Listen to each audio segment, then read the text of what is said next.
speech yesterday at the conference. So after these 1.5 days of the conference, what is your impression, and what is the first thing coming to your mind now? How lively the audience actually is. It's very different from many other conferences and audiences on these topics, where this one is particularly young and fresh and enthusiastic, and that contributes to a really great event, and it's really pleasant experience to be here with you guys. And have you become aware of anything new within your field that is taking place here in Denmark?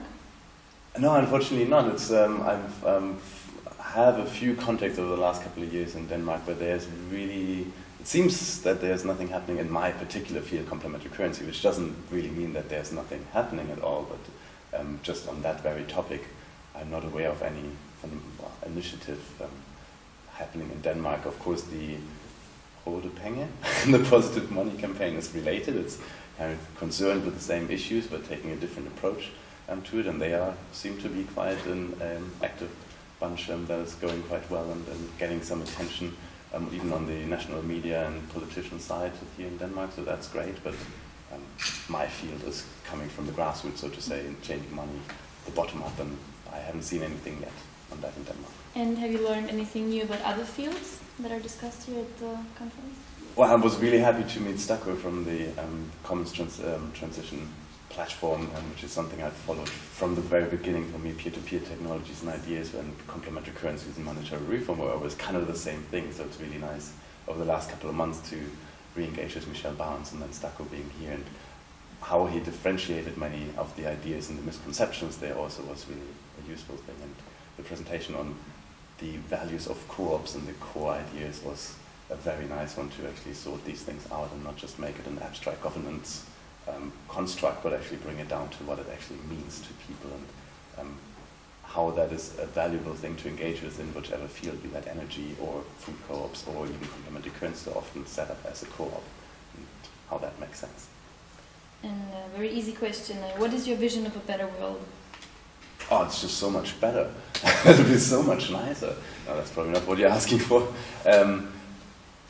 Yeah, so that question is so big as any consideration of these complex systems that we live in the natural environment, but also in our constructed and culturally defined social systems. And one of the elements of a complex system is that you can't actually know how it's going to turn out in the end. So any description is just always can always just be an intention and a direction, which of course doesn't describe a final scenario, which you wouldn't want, which you wouldn't know how to get to, but it's more about the process of getting there. So the perfect world is not a perfect world unless the way there and the process towards it is actually in line with what the final vision is. So for me, I guess I can only describe it in verbs or adjectives, saying it will be more democratic, it will be more creative, it will be more fulfilling for personal well-being sides, it will have more joy, and it will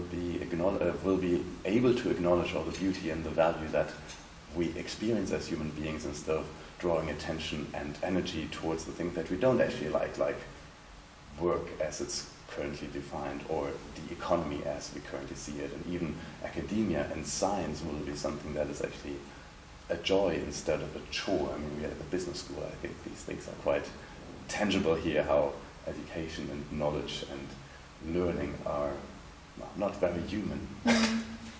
With the echo from a concrete wall here, yes. And how far do you think that complementary currencies could contribute to this?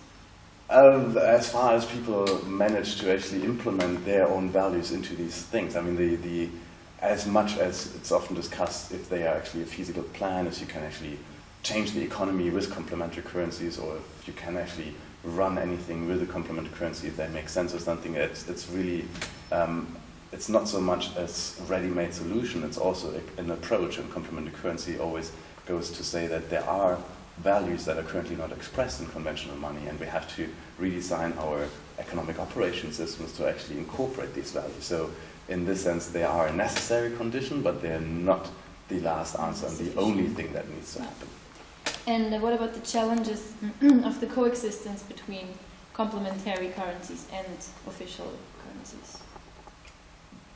by saying complementary, you always say coexistence. It's never the alternative that tries to do away with money as we know it. Of course, money as we know it needs to change and will hopefully diminish in its importance as it is now, and other things will come up and dominate hopefully more in a more positive way. But there is in that sense no problem in the coexistence. It's actually the idea, one of the fundamental ideas is that money will be multiple, will be diverse. It's not only one kind of money.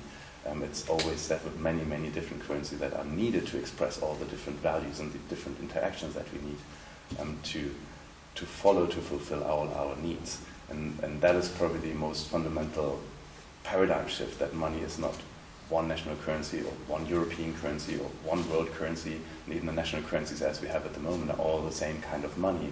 And that will need to change to actually come to systems that are more colorful and actually interact to the degree that they need to represent the different areas of our life. And in your speech yesterday, you mentioned a recent conference in Brazil that you visited. Maybe you can explain that a bit? That was the International Complementary Currency Research Conference, which is something that most people are not aware about, that there is actually a field of inquiry in these systems in general, and that's not at the economics department or at the business school department. It's really a multidisciplinary thing where geographers, sociologists, anthropologists, also economists and others come together and share their research on these very diverse practices as well. There you hear about the Bristol pound, you hear about the Banco Palmas in Brazil, and about time banks, and about business-to-business currencies, and about big plans for national currencies and how feasible they would be, and even some very hardcore simulations and quantitative studies being done on different aspects. But it's a very colorful field as appropriate for this. And at this conference, they actually just founded the International Research Association for these monetary innovations, which will become public very soon. So there's also a coalescence of this idea that complementary currencies are happening and that are possible and that they have a role to play in changing the economy as a whole. And what is the most promising thing today that leads you to believe that a transition to a more sustainable world is possible? If you believe so. Well, my belief is that you cannot not change the world. It's really just a matter of the direction you give it and the awareness and attention that you put behind all your acts that are constantly changing everything. And it's really just about how you steer your interactions with the world and how consciously you choose the things you do and the direction you give that. So it's impossible not to change things, and we are in a transition. It's just down to us and our awareness of it to make it the transition we might actually want to see. Yeah. Do you maybe have a book or a documentary that you would like to recommend? About your field, or now I don't have it with me. About your field or related fields. There is one book that we wrote at the New Economics Foundation over the last 2 years called People-Powered Money, which is kind of a big summary of the practices of complementary currencies and all the elements that come into creating a new currency and things people have to consider, which for the big picture and for the practicalities is kind of the best summary I would know to point to on this topic. People-Powered Money. Do you have anything else to add, or anything else you want to No, I think that was quite comprehensive. Thank you. Okay, thank you. Cheers.